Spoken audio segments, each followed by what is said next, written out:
Bom dia a todos! Graça e paz do Senhor Jesus seja com todos nós.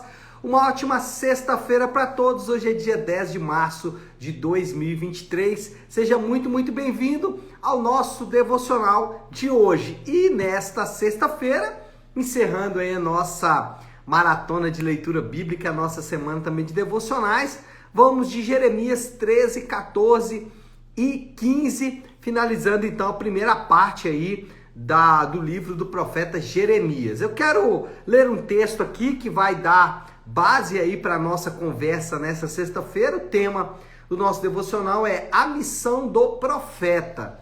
E eu já quero adiantar que estou fazendo uma jogada aqui com a missão do profeta para falar da nossa própria missão na terra, que não é uma missão específica, um trabalho específico, mas é a missão de todo crente, o trabalho de todo crente, todo aquele que é salvo em Jesus Cristo, todos eles têm, então, uma missão que é peregrinar por esta terra. Mas vamos lá, vamos ler aqui o texto que está em Jeremias capítulo 15, a partir do verso 18. Jeremias 15, a partir do 18, que diz assim: Por que é permanente a minha dor e a minha ferida é grave e incurável? Por que te tornastes para mim como um riacho seco, cujos mananciais falham? Assim respondeu o Senhor: Se você se arrepender, eu o restaurarei para que possa me servir. Se você disser as palavras de valor e não indignas, será o meu porta-voz. Deixe esse povo voltar-se para você, mas não se volte para eles. Eu farei de você uma muralha de bronze fortificada diante deste povo. Lutarão contra você, mas não o vencerão, pois estou com você para resgatá-lo e salvá-lo, declara o Senhor. Bom, Jeremias, ele foi designado por Deus como portador de notícias trágicas. Deus escolheu Jeremias, como ele mesmo disse lá no capítulo 1, antes até mesmo do seu nascimento. E Deus designou que Jeremias seria, então, chamado para levar essas notícias que não eram tão boas assim. Aliás, eram notícias bem diferentes de boas, bem ruins. Já no início ali do seu ministério, Jeremias trabalha como um advogado de acusação. Ele monta toda uma peça de acusação contra Judá. Depois ele começa a falar dos pormenores dessa acusação. Religião falsa, quebra da aliança e assim por diante. Agora, Deus, ele vai disciplinar o povo. Depois de montar toda essa peça, depois de fazer todo esse trabalho, Deus fala: Jeremias, ok, então se a nação está desse jeito, eles serão disciplinados. E a notícia, deixa eu ver se consigo achar aqui, mas a notícia é exatamente de 4 juízos. Eu não vou achar, mas está aqui entre o 13 e o 14, eu li hoje de manhã. Deixa eu ver se eu consigo achar aqui. Ah, que pena que eu não achei. Mas, aqui ó. Então o Senhor disse, versículo 11 do capítulo 14. Sabia que eu tinha que achar, né? Aliás, não, versículo 2 do capítulo 15, diz assim: E se perguntarem a você para onde diremos, diga-lhes, assim diz o Senhor: os destinados à morte, para a morte; os destinados à espada, para a espada; os destinados para a fome, para a fome; os destinados para o cativeiro. Olha só, essa era a missão de Jeremias. Quem está destinado para a morte vai morrer, quem está destinado para a espada vai para a espada, a fome e assim por diante. Essa era a missão de Jeremias. E é óbvio que Jeremias vai relutar em seguir essa missão. Por quê? Porque as pessoas não vão receber bem, e não receberam de fato bem as notícias que Jeremias estava dando. A missão de Jeremias ensina pelo menos algumas coisas para mim e para você. Lembrando que Jeremias tinha uma missão específica. E eu estou falando aqui de todos os crentes na sua peregrinação na terra. Então todos nós estamos também, de fato, em uma missão. Assim como Jeremias também estava numa missão. Essa missão pode ser específica, de levar a mensagem do evangelho, para algum lugar, e isso todo crente tem que fazer, faz parte da sua peregrinação, mas eu quero ampliar isso, não só a questão da evangelização. Todos nós temos uma missão como cristão, por exemplo, ingressar em uma igreja local, os homens têm o seu papel de homens, as mulheres têm o seu papel de mulheres, e assim por diante. Bom, o que a missão de Jeremias nos ensina? Primeiro, adversidades podem acontecer. Olha aí o versículo 18 do capítulo 15. Jeremias pergunta para Deus: por que é permanente a minha dor e a minha ferida é grave e incurável? Por que tornaste para mim, Jeremias falando para Deus, por que tornaste para mim como um riacho seco cujos mananciais falham? Olha só, Jeremias estava a serviço de Deus e mesmo assim enfrentou severa resistência. A Bíblia, ela relata vários e vários crentes que estão passando por aflições. O próprio Senhor Jesus advertiu sobre passarmos por aflições. Então, Jeremias, mesmo fazendo a vontade de Deus, enfrentou adversidades. Outro exemplo aqui, né? E eu poderia ficar aqui citando exemplos a manhã inteira, mas outro exemplo bem conhecido é o exemplo de Paulo. Fez a vontade de Deus, realizou aquilo que Deus mandou fazer e ainda assim enfrentou cruenta perseguição. Então, isso vai acontecer, as adversidades, elas acompanham a nossa peregrinação e elas, de fato, podem acontecer e é isso que a gente vai ver aqui. Agora, as adversidades, elas podem ter algumas raízes. Por exemplo, a adversidade pode ser fruto de pecado e desobediência. E aí, nós não podemos ficar resignados. Nossa, eu estou passando a adversidade. Não, você precisa sondar o seu coração e tentar entender se essa adversidade é fruto de desobediência à palavra de Deus. Então, pessoas que gastam mais do que ganham, certamente vão enfrentar adversidades na vida financeira e não está diretamente ligado, olha a palavra, diretamente, ligado àquilo ou ao processo de santificação na sua vida. É claro que Deus vai usar isso aí para te disciplinar, a adversidade vai ser uma disciplina do Senhor para te trazer ao caminho, mas ela pode ser apenas fruto aí de pecado ou de desobediência. Segunda coisa, é fruto da nossa da nossa existência em um mundo caído.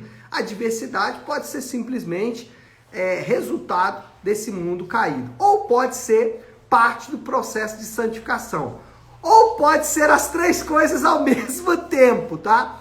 O importante é saber que, em alguns casos, ela é somente parte do processo de santificação ou parte da nossa existência no mundo. Por exemplo, uma enfermidade pode ser simplesmente resultado da queda, resultado do processo de deteriorização que a Terra está enfrentando. Então, é importante sabermos isso e avaliarmos qual é a raiz de alguma adversidade. Pode ser simplesmente Deus conduzindo o nosso processo de crescimento. Segundo, atitude diante da missão é importante.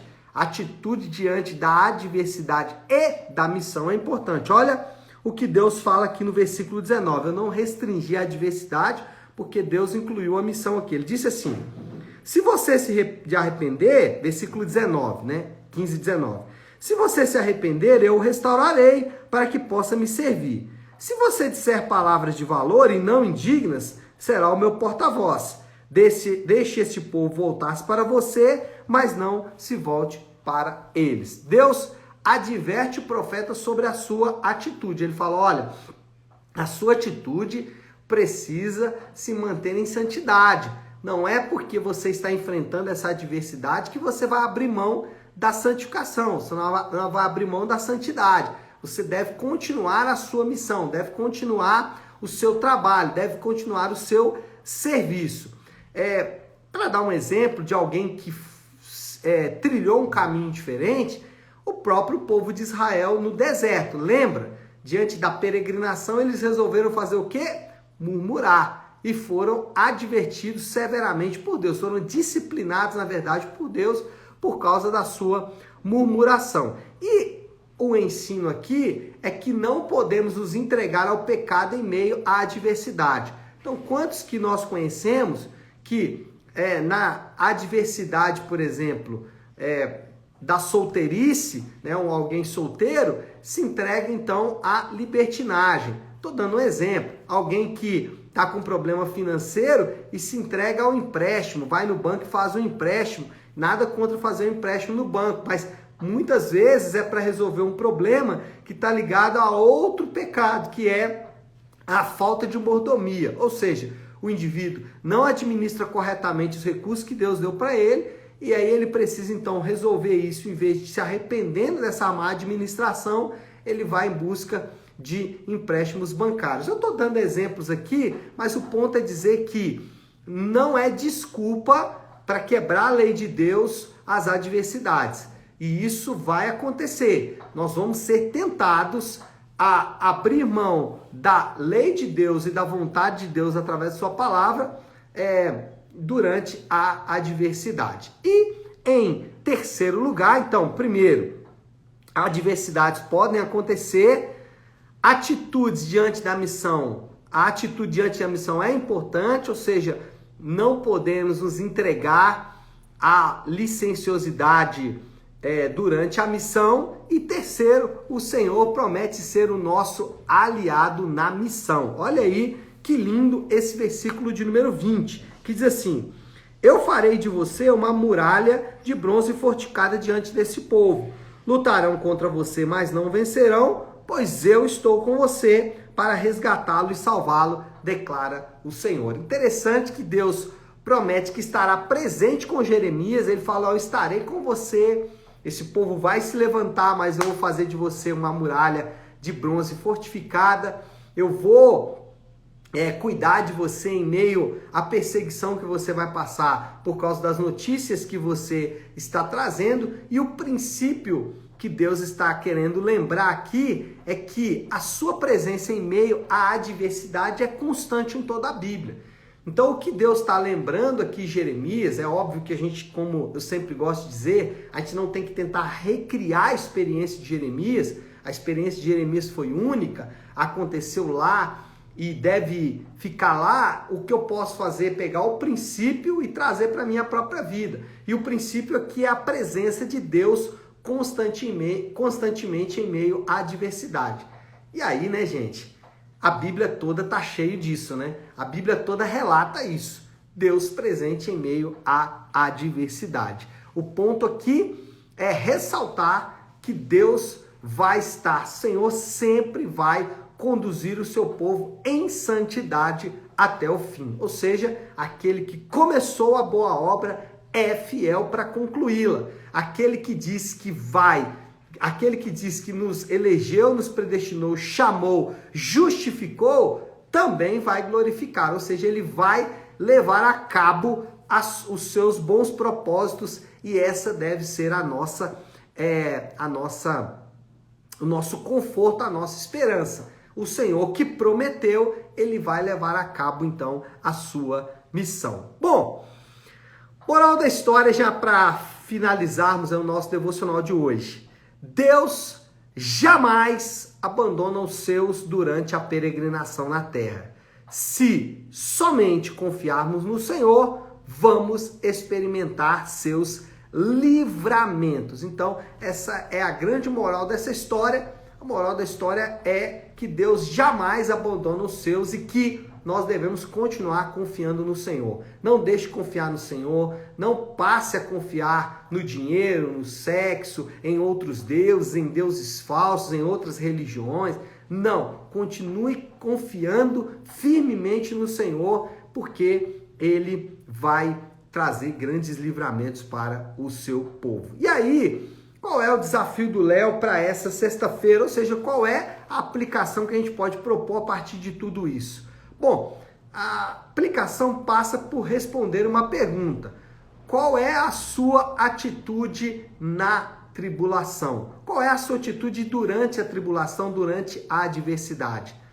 Deus advertiu Jeremias. Jeremias, mantenha-se dentro do que eu te falei para fazer. Mantenha a tua palavra íntegra. Não abandone a tua palavra. Não abandone o teu chamado. Não abandone a tua missão. Então, qual é a sua atitude na tribulação? Você tem a tendência a murmurar? Você, por não conhecer as Escrituras, acha que Deus está te abandonando ou está te punindo? Como que você se comporta durante a adversidade? Ou se você pode lembrar aí de adversidades do passado, você pode talvez estar passando uma tribulação hoje, ou isso pode acontecer em algum momento do futuro. Lembre-se sempre, devemos manter a nossa confiança no Senhor, porque aí vamos experimentar então livramento que o Senhor vai nos dar, tá certo? Vamos orar, meu povo? Se você puder então, pare aí um instante que você está fazendo e vamos juntos buscar a Deus em oração. E como eu gosto de fazer sexta-feira, Pai Nosso, para encerrarmos a semana de devocional. Pai nosso que estás nos céus, santificado seja o teu nome. Venha o teu reino, seja feita a tua vontade, assim na terra como no céu. Dá-nos hoje o nosso pão de cada dia. Perdoa as nossas dívidas, assim como perdoamos aos nossos devedores. E não nos deixes cair em tentação, mas livra-nos do mal, porque teu é o reino, o poder e a glória para sempre. Amém, amém e amém. Amém, meu povo? Bom, então é isso. Nós vamos ficando por aqui. Quero sempre deixar aquele recado importante. Domingo, às 10 da manhã, nós temos culto de celebração na nossa igreja Nave. E você é meu convidado especial para juntos adorarmos ao Senhor. Então, domingo, às 10 da manhã, eu te espero para juntos estarmos na presença do Senhor, tá certo? Deus abençoe. Ótima sexta-feira para todos. Fiquem com Deus.